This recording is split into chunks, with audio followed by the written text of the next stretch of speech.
What's going on, YouTube? Today I'm going to be showing you how to change the PTU, aka the transfer case, fluid in this 2013 Ford Taurus Police Interceptor Sedan all-wheel drive.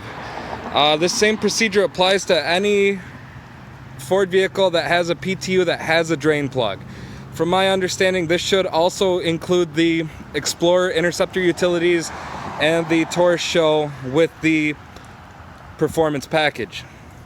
I didn't really see any other videos on exactly how to do this, so I decided to make my own. I can't take credit for this method. I saw it on the Taurus Club. A gentleman named Rick Shaw 302 posted this. I just happened to improve on his method, so let's do it, guys.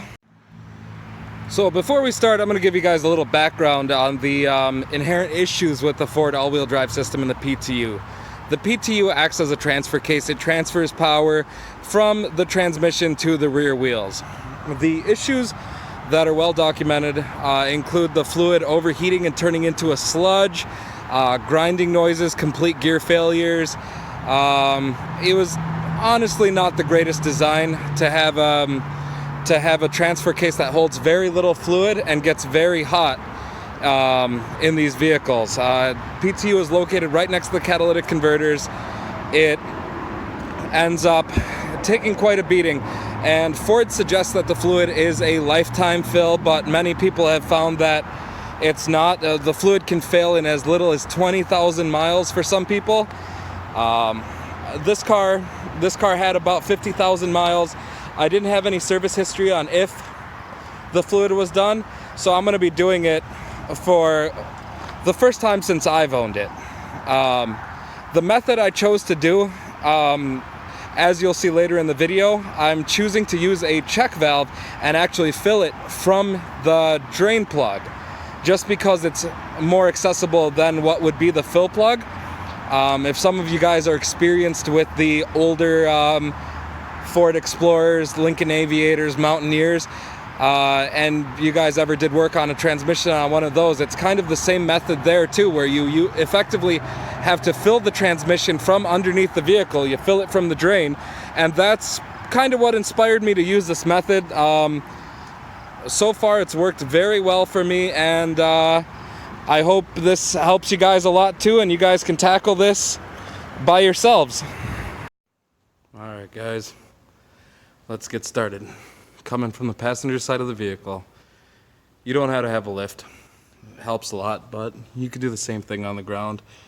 I'll try to show you guys as best as I can here. So we're gonna go up, and this car is a 3.5 liter non-EcoBoost.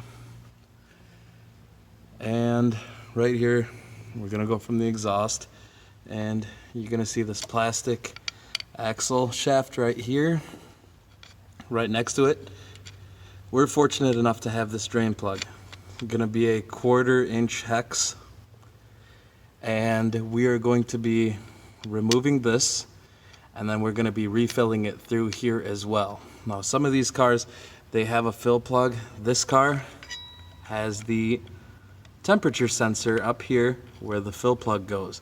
The problem with that is that we have a heat shield that's in the way, and it's going to be very difficult to remove it to get that out. So I'm going to show you guys how to get it out from the drain plug down here, and then also refill it from the drain plug. Okay, so to break the drain plug free, I'm using a 3/8 inch ratchet with a 3-inch extension, a U-joint, and a 1/4 inch hex. And I just came in right from here.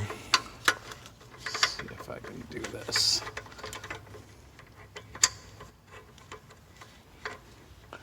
And I basically just came in like this just to break it free.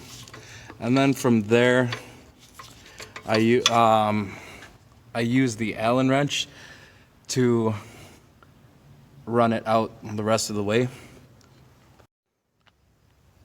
Okay, so here's the contraption I rigged up. You can see the hole for the drain plug right there. I just took a plastic cup, a couple pieces of tape, cut it in half just to avoid oil residue on the exhaust. From there, we're going to catch it in a bottle just to see how much comes out. And we want to measure how much comes out so we can put back in. Also, with the drain plug, make sure that we clean it, and it probably wouldn't hurt to put some thread sealant on there as well, just to avoid future leaks. So here we have the old nasty fluid that came out of the PTU. We've measured it to here. For this job, I'm going to be using the Royal Purple 75W140, but I know the Severe Gear 75-140, I believe Amsoil is a very popular, and so are Redline fluids. It's entirely up to personal preference. You could also use Motorcraft. And here we have a container that we're going to measure out the same amount of fluid that came out, and we're going to add about an ounce to an ounce and a half extra to allow for runoff. So here's how we're going to be refilling this. This is what we're going to be using. The threads in the PTU are 1/4 inch NPT pipe thread. So we've got, I'm going to throw a link and description, all this in the description below. We've got a check valve, 1/4 inch male NPT, 1/4 inch male NPT, one-way valve. We've got a 90-degree elbow, female 1/4 inch to female 1/4 inch. And realistically, I was hoping to find one of these around the shop that had male threads. This one has female threads, but I improvised. I ended up using one of these. This is a airline pneumatic fitting, but it worked. And then here, I ended up using a suction pump. You could find one of these at any auto parts store. Basically just pulls the fluid in, and then once you press the plunger out, it shoots the fluid back in. For these, you're going to want to find something that fits in the pump that you're using. So we're going to take our check valve and make sure the arrow is going towards the trans, or sorry, the PTU. And then from there, we're going to put this together. Obviously, you're going to want to tighten it down with a wrench first. And then from there, we thread it in up here, like so, right into where the drain plug threads in. Let me show you guys better. It plugs in right now, but just take a look. We're going to thread it in here, and we're going to make it so the hole right here is facing downwards. From there, we're going to go ahead and throw our hose barb on it, and then it'll be ready to go. We can take the measured amount of fluid,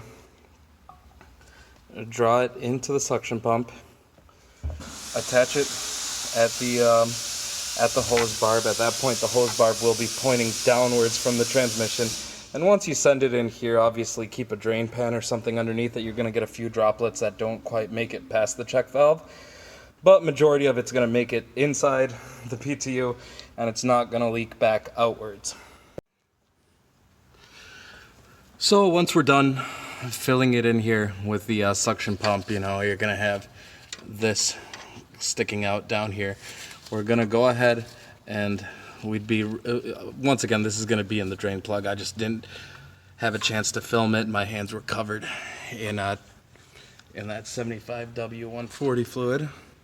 But what I did was I unthreaded this, you know, used the wrench to get it out most of the way till it was hand thread. I used my left hand to remove this, and in my right hand I had the drain plug. Obviously you're still going to want to keep the plastic cup or drainage device in here, and I used my right hand to quickly just throw this in here and thread it in enough so that the fluid stops leaking. You're probably going to lose an ounce. You got to be quick with it. You're probably going to lose an ounce, maybe an ounce and a half tops. That's why we accounted for that and added an extra ounce or an ounce and a half of fluid when we used our suction gun. just to account for the fact that we're going to lose some when we do that. All right, guys, we got her back on the ground. PTU is filled.